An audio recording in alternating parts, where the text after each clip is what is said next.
There has been much more contact between Hong Kongers and mainlanders ever since the central government introduced the individual visa scheme in 2003. Conflicts have arisen due to our different cultures, perceptions, and orientations. In January, a Hong Kong passenger asked a mainland woman and her kid to stop eating on an MTR subway in Mandarin.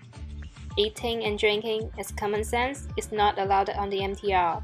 While the kid stopped eating, the mother accused him of making trouble and laughed at his bad Mandarin. The video was later uploaded to YouTube and brought great controversy, followed by the mainland television broadcast in which Professor Kong Chin-dong of Peking University labeled Hong Kongers dogs. Tensions between the two groups are at all-time high. The climax came when a group of local citizens buy a front-page advertisement that displays a giant locust, symbolizing the mainlanders that drain the city's resources. A group of furious Hong Kong people also harassed the mainland tourists by singing them a song with insulting lyrics.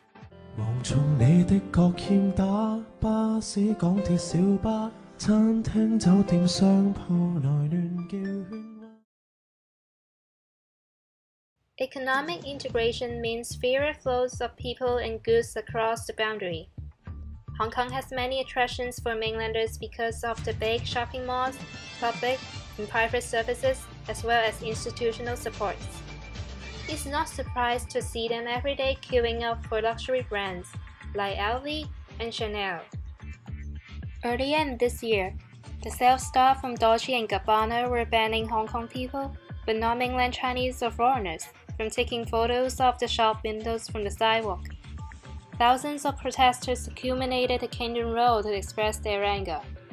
It's not only the matters of taking photos. Hong Kong people protest to defend their dignity. They protest against the discrimination towards Hong Kong people, that they put money first and betray the locals. DNG later on apologized, but tensions between two borders didn't get less. This incident stirred the anti-mainlander sentiment.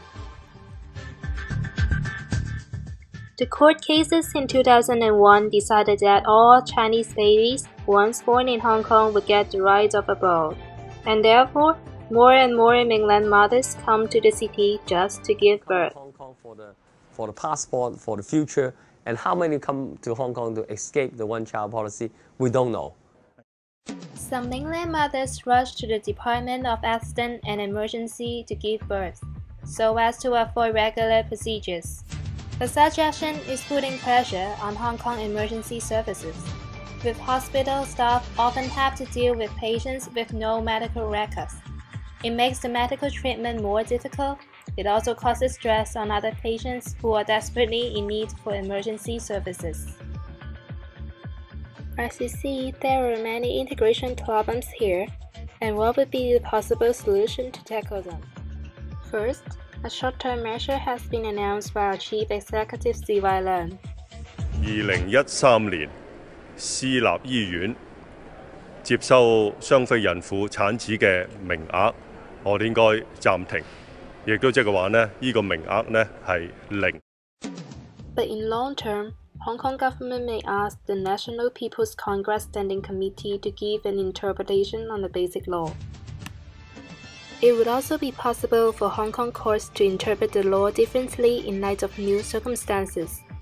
Because of the common law jurisdiction, the highest court always has the power to overrule its previous decision, which means even mainland mothers come to give birth, children will not be granted the right of abode.